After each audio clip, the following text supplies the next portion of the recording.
Welcome to all. पहली video हम एक इम्पॉर्टेंट फैक्ट और इम्पॉर्टेंट क्वेश्चन से स्टार्ट करने वाले हैं, जो कि है how to organise our learning time. हम सभी जानते हैं, अब यहाँ पे कुछ बच्चे ऐसे होंगे कि यार टॉपिक तो लर्निंग का है तो क्यों देखें, बट ये लर्निंग एक वर्ड नहीं है, ये लर्निंग एक ऐसा एक्शन है जो आपकी लाइफ से जुड़ा हुआ है। चाहे आप किसी भी पर्सन को लेकर देख लो, वो पर्सन जो है अपनी डेली एक्टिविटीज में हमेशा कुछ ना कुछ लर्न करता रहता है। जिस तरीके से हम जानते हैं कि हम एक डॉक्टर जो है वो एक लाइफ की होने या ना होने का पता उसकी हार्ट की बीट से लगाता है। वो चेक करता है कि उसकी हार्ट बीट कर रही है या नहीं कर रही, उसका हार्ट पंप कर रहा है या नहीं कर रहा ब्लड को। तो लर्निंग भी हमारी लाइफ का एक ऐसा हिस्सा है जो हमारी लाइफ को चलाता है। अगर हम इस लर्निंग को ही अपनी लाइफ से अलग कर दें तो हमारी लाइफ भी एक मोमेंट के बाद स्टॉप हो जाएगी, हम कुछ कर ही नहीं पाएंगे। तो इसको ऑर्गेनाइज करना टाइम के साथ हमारे लिए बहुत जरूरी है। तो ये वीडियो काफी इंपॉर्टेंट है आपके लिए, तो इसको एंड तक देखो और ये सीखो या ये चीज समझो कि किस तरीके से हम अपने टाइम को ऑर्गेनाइज कर सकते हैं। मैंने एक स्टूडेंट लाइफ जी है, तो मैं अपने ओपिनियंस आपके साथ शेयर करना चाहता हूँ कि मैंने किस तरीके से अपने टाइम को ऑर्गेनाइज किया था, या मैंने दूसरों को, अपने फ्रेंड को किस तरीके से अपने टाइम को ऑर्गेनाइज करते हुए देखा था। हम किसी को देखकर या अपनी लाइफ से कुछ ना कुछ सीखते हैं, तो वही चीजें मैं आपके साथ शेयर करने वाला हूँ यहाँ पे। तो फर्स्ट ऑफ ऑल, तो जैसे मैंने कहा कि लर्निंग जो है वो लाइफ की एक बीट होती है, एक रिदम होती है, और इस रिदम को हम अपनी लाइफ से अलग नहीं कर सकते। हम लर्निंग को हर जगह देखते हैं। लर्निंग जो है वो गेमिंग में नजर आती है। एक बच्चा जब गेम खेलना शुरू करता है तो सबसे पहले उसके फंक्शंस को लर्न करता है कि किस तरीके से वो उस गेम को खेल पाएगा, किस तरीके से हर लेवल को क्लियर कर पाएगा, कंप्लीट कर पाएगा। अगर वो उसके फंक्शंस को ही नहीं सीखेगा तो वो गेम भी नहीं खेल पाएगा। तो यहाँ पे एक बच्चा भी जो है वो भी लर्न करना सीखता है। वो भी ये नहीं कि वो लर्न नहीं कर रहा वहां पे, वो भी कुछ ना कुछ उस टाइम पे कर रहा है। देन अगर हम किचन की बात करें तो किचन में भी जो मॉम है, जो फादर है या हम हैं, जब हम किचन के अंदर एंटर करते हैं तो एंटर करने के दौरान ही हम अपने माइंड में ये फेस कर लेते हैं कि हम कुछ सीखने जा रहे हैं, और उस सीखने के दौरान हम कुछ करते हैं। अब वो करना अच्छा भी हो सकता है, कुछ बुरा भी हो सकता है, नमक ज्यादा भी हो सकता है, नमक कम भी हो सकता है। दोनों ही चीजें बैलेंस हो तभी जाके हमारा जो एक्शन है वो अच्छा माना जाएगा। चलो वो तो बात की बात है, आप सभी एक्टिविटीज करते हो, घर में खाना बनाना सीखे रहोगे, कुछ लोग सीख रहे होंगे, कुछ लोग नहीं सीख रहे। मैं तो सीख रहा हूँ, आप लोग भी एक पार्ट बनाओ अपनी लाइफ का कि किस तरीके से कुकिंग की जाती है। देन ऑक्यूपेशन में भी हम जानते हैं कि चाहे वो बिजनेसमैन हो, चाहे वो लेबर हो, चाहे वो हायर क्लास के वर्क में हो, चाहे वो लोअर क्लास के वर्क में हो, वो उस फील्ड में भी कोई ना कोई एक्टिविटीज लर्न ही करता है कि किस तरीके से।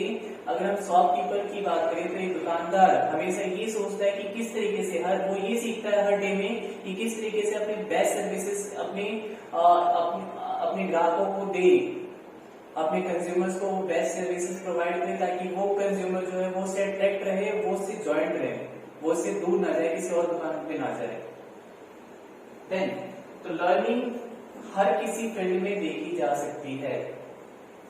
देन अगर हम स्टूडेंट की बात करें, इसी स्कूल स्टूडेंट की बात करें, तो स्कूल स्टूडेंट की लाइफ में आज की डेट में जो है वो एक रिवोल्यूशन चल रहा है, एक क्रांति। हम सभी जानते हैं कि क्रांति का मतलब ये नहीं कि तलवार लेकर कहीं पे चले जाओ लड़ने, किसी को मारने। यहाँ पे रिवोल्यूशन का मतलब है चेंज।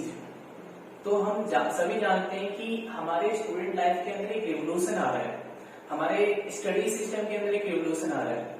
वो रिवोल्यूशन आप लोग ऑब्जर्व कर रहे हो पिछले 1 साल से, और ये रिवोल्यूशन अभी खत्म नहीं हुआ, ये रिवोल्यूशन अभी और आगे बढ़ेगा, और कहां तक जाएगा, हमको लेकर जाएगा, हमें खुद भी नहीं पता।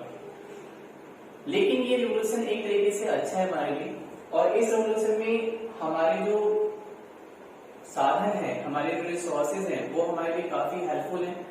हमें थैंक्स करना चाहिए उनको जिन्होंने ये प्लेटफॉर्म्स हमारे लिए अवेलेबल करवाए हैं कि हम एक दूसरे से कनेक्ट कर पा रहे हैं विदाउट एनी फिजिकल फॉर्म, बिना किसी फिजिकल फॉर्म के हम वर्चुअल फॉर्म में एक दूसरे से कनेक्ट हो पा रहे हैं।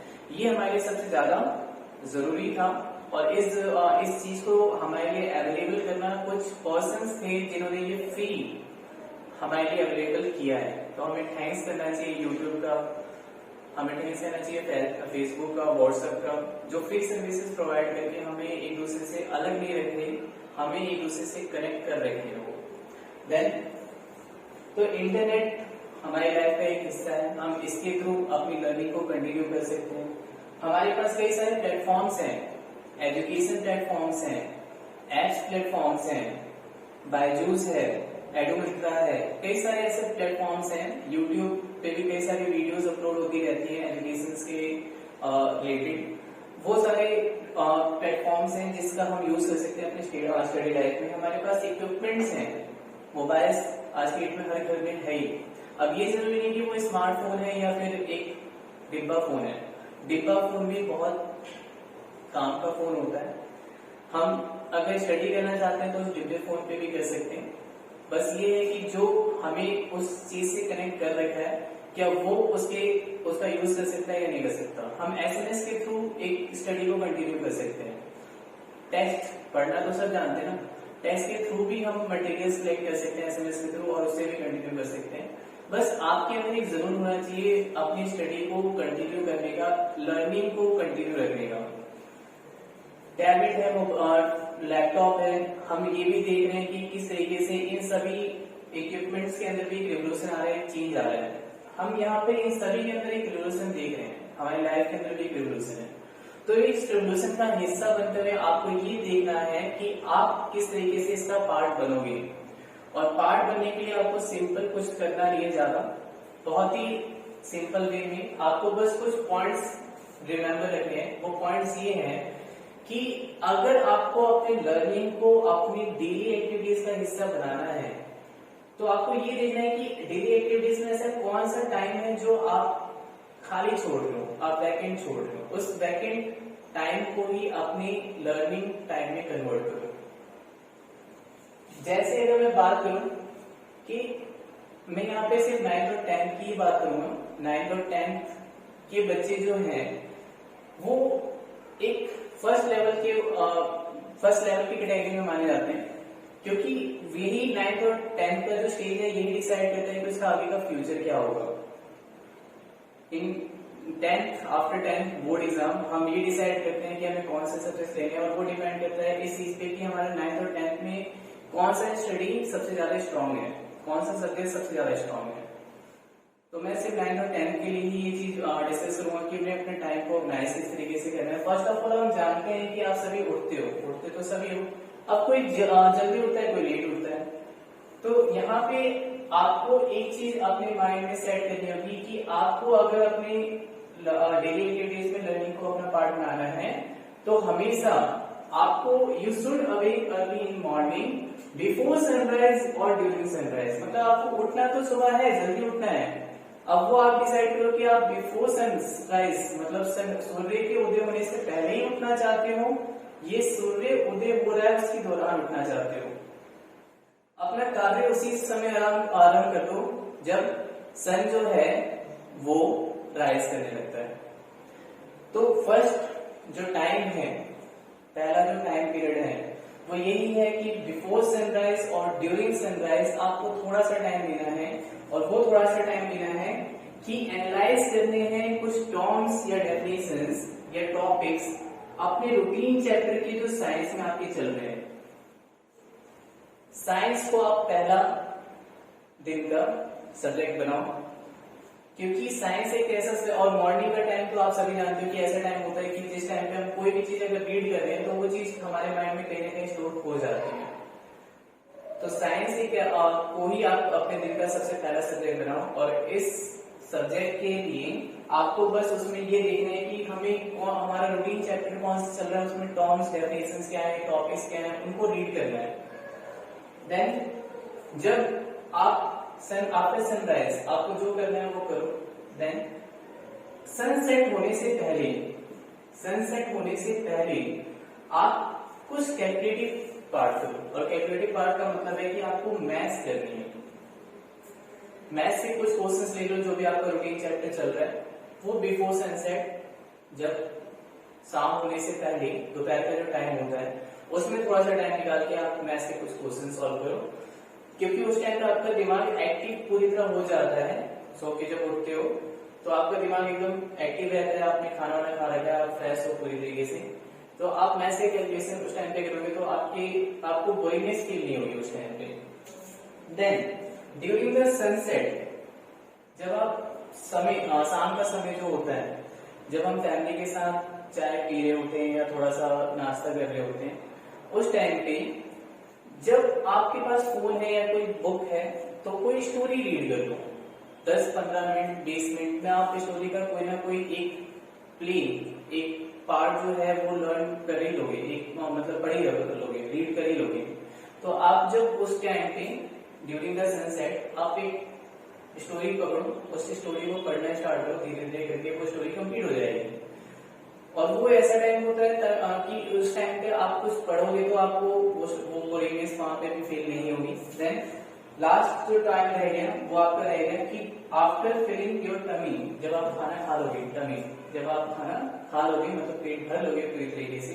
अब कुछ लोग कहते हैं कि पेट भर गया यार, नींद आ रही है, सोने जाना है।